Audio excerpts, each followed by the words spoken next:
there comes a time when we have got to ask ourselves, why are we, the United States of America, our great nation, the only major country on earth not to guarantee health care to all people as a right? Second of all, why are we spending twice as much per capita on health care as any other major country?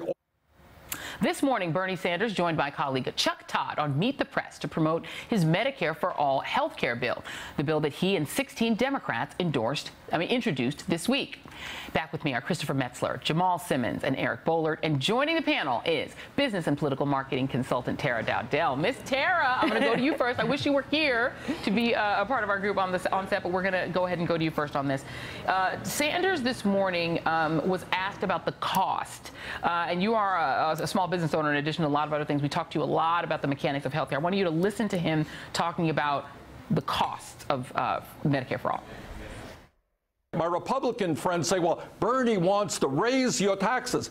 They forget to conveniently mention that Bernie wants to do away with the private insurance premiums that you're now paying. We replace private insurance premiums with Medicare premiums. The average middle-class worker saves money.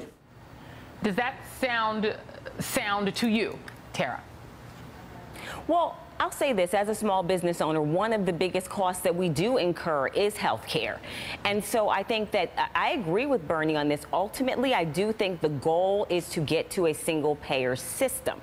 And so I think that he's right about that. But there are some systemic issues that need to be addressed to ensure that the system, we can adequately control costs. But I will say this, one of the best things for my business has been the Affordable Care Act and the fact that people who are 26 and under can remain on their parents' plans. That's helped me as a small business owner to give those employees that do that more money, to put more money in their pockets. So healthcare is a huge cost for many of us, and we do need to do something.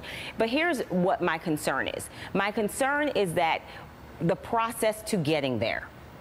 That's the big concern for me, because while I think it should be the ultimate goal, we should fight for it. At the same time, we have to recognize if we can't even protect the Affordable Care Act, which is again under assault, if we cannot protect that, then we're never going to get to single payer. So we do need to focus in the short term right now on protecting what we have, because if we can't get that, I don't see how you get to single payer. And Jamal, I guess that is my question too, is that are Democrats completely taking their eye off the ball while there is a bill that is working its way through the Senate trying to get 50 votes that would repeal the Affordable Care Act? Are Democrats taking their eye off Obamacare too soon? No, absolutely not. I think actually what Democrats are doing is really smart, because what we're saying is not only are we're not just going to play defense on the thing that's on the table, we're actually going to go further. And so we're going to push the debate in the direction where we want it to go. And when we ultimately cut a deal, we're going to cut a deal that's going to be better for most people in this country. I think this is maybe something they even learned from Trump. Whenever Trump goes into a negotiation, if you push back on him, he doesn't move toward you. He moves away from you. He goes even further in the direction he wants to go. It's a smart play for the Democrats, and it actually, I think, might get us into a better Unless place. you're Chuck and Nancy, then he caves in like 30 seconds. I also wonder, Chris, I got to tell you, my Republican friend, are Democrats potentially moving this direction in the direction your party wants it to go? Because here is some of the cost estimates for doing Medicare for All.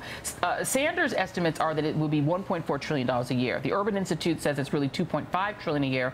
The Committee for a Responsible Federal Budget says $2.8 trillion a year. When you talk about how to pay for that, where that would come from, it would come from various taxes. Yeah. Republicans' favorite topic, 7.5% income-based premium paid by employers. So employers aren't going to get a tax cut, they're going to get a tax hike. 4% income-based premium paid by households, so American households get a tax hike. Eliminate the tax breaks for employer premiums. That raises you another $4.2 trillion. Raise taxes on the wealthy, which I think most Americans aren't really that upset about. Will Republicans just seize on this as a giant tax hike and go from there and do what y'all normally do? Yeah, and that's exactly the point. That's exactly, and I think really rather than call it single payer, essentially what we'll do is we'll move in that direction and call it Trump payer.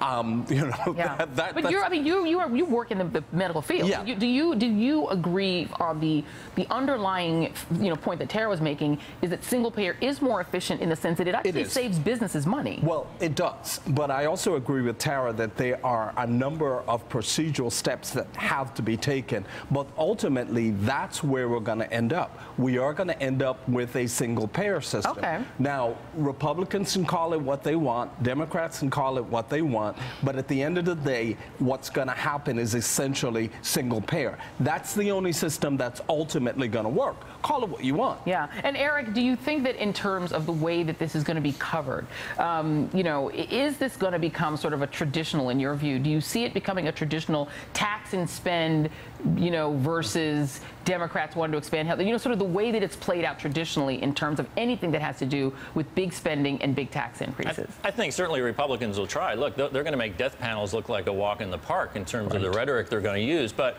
I think in terms of the public and the press, I think Republicans have lost a lot of their legitimacy on health care. There's no reason anyone should think they care about health care in this country after all these zombie attempts to take down Obamacare. So, we've heard a lot of chatter. What do Democrats stand for? I think it's impossible to look at the issue of health care. Anyone who takes 10 minutes to look at it not understand exactly what Democrats stand for, and I think this movement to a single payer only reinforces that. So, but look, in the short term, I think it's a great move. In the long term, they have to come up with great messaging. Republicans are going to come after this like nothing we've ever seen before.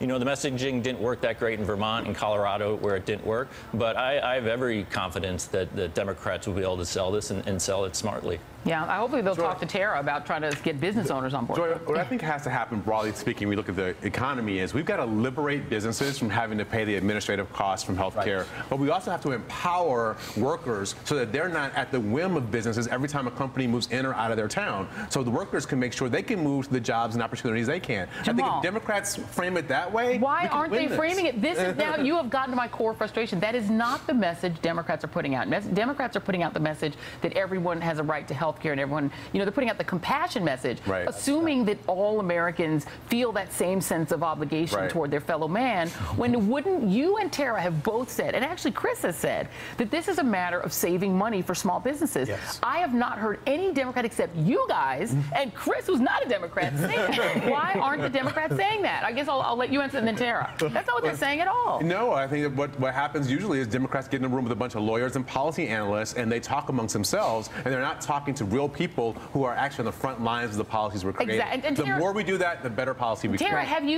you heard the messaging that you even said this morning, that it would save small businesses like yours money if you weren't carrying the cost of health care? I haven't heard anyone say that. I hear it from time to time, but here's the core issue with Democrats: the message discipline. It's not just a question of saying it one time. It has to be said over and over and over again. Amen, and sister. also, I think the other issue is the Democrats have a real opportunity to distinguish ourselves with this issue, particularly with small business owners in this country, and business owners generally, but I say small business owners and minority business owners in particular, who bear so many burdens of costs, who can't access capital. There is a real opportunity to take this message on the road and for Democrats to unite around this message, but it has to be done smartly, and it has to speak to people's passions and concerns. And we also have to understand, though, as a party, and this is where the risk is, as a party, what we have to understand is our party is really diverse, and sometimes there's some competing interests.